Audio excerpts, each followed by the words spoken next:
Hey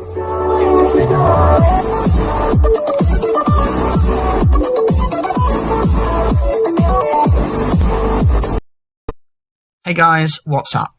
Today we have two brand new cards. It does not mention where they'll come from, but I'm sure that within the next few days this will be revealed. So without further ado, the first card is Electronic Simulation Whatkinesis.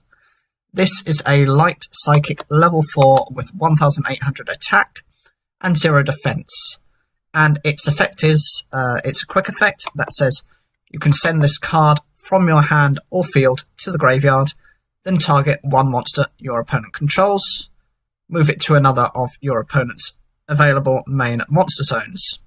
This card is interesting, as it is both a light and a psychic type.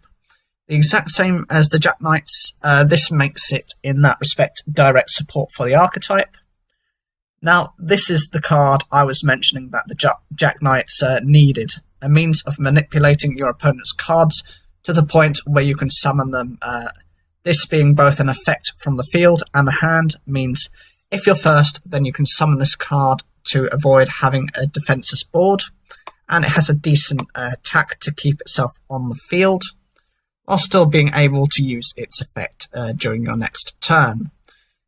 Alternatively, you can also think of it as generic support, because not only can you mess up your opponent's link monsters, because if they have cards supporting their links currently, you can move them to a particular zone in order to shut them from using their effects, or alternatively, if you have very zone-specific cards, such as Shutline, that can only activate if they're in the same column as another card, you have that as an alternative as well.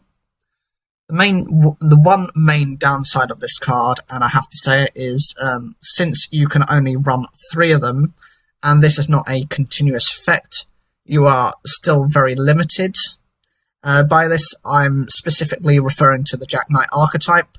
They will need a continual effect to use this, otherwise they'll get rid of cards from their specific column, and then your opponent will think, well, I'm not running anything in that column whilst this card is in that column. It would take an incredibly,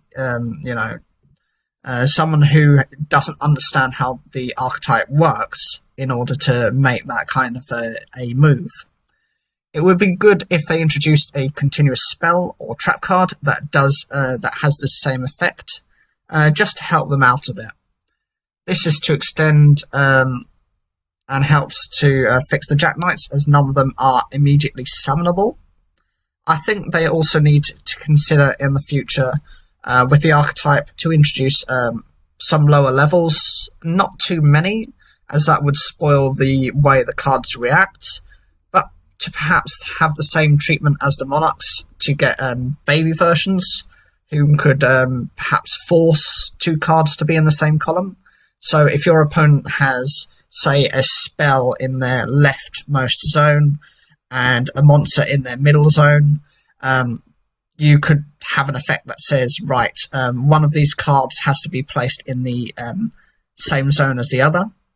And this would help to set up additional plays and would still enable the basic design of the archetype for the Jack Knights. Now, the second card is called Critical Timing.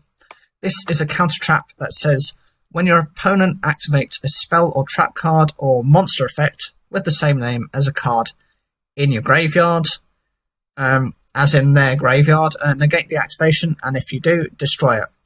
This is beneficial for more archetypal specific cards, as people tend to use multiple of these, and since it can work on any card, it can help to negate their effects. The main downside of this card is if you have this early game, it can be a dead card in your hand, and there are times when this card may negate something which the opponent really doesn't care about. Also, the thing is, not everyone will be running multiple of cards, and they might only be running one as some sort of tech card. so this card will be more of a hindrance in your deck than a help. Overall, out of these two cards, the first is definitely better. It responds to the movement of zones and can manipulate and help cards such as Shutline to be used, whilst being kept as a secret strategy. As it works, it can work from the hand. This card makes me look even more forward to the Jack Knights, as you can run this as the tech card. It can also benefit other zones-based decks now and into the future. So, what do you guys think of these two cards? Do you think the design of the first card is good? Which decks do you think will be supported most by this card? Whatever you think, leave your comments down below. How useful is critical timing really, when you think about it? Please like the video if you enjoyed it, subscribe, and click the bell for notifications. And as always, thank you for taking the time to watch this video. Some things will never change. Lonely, lonely,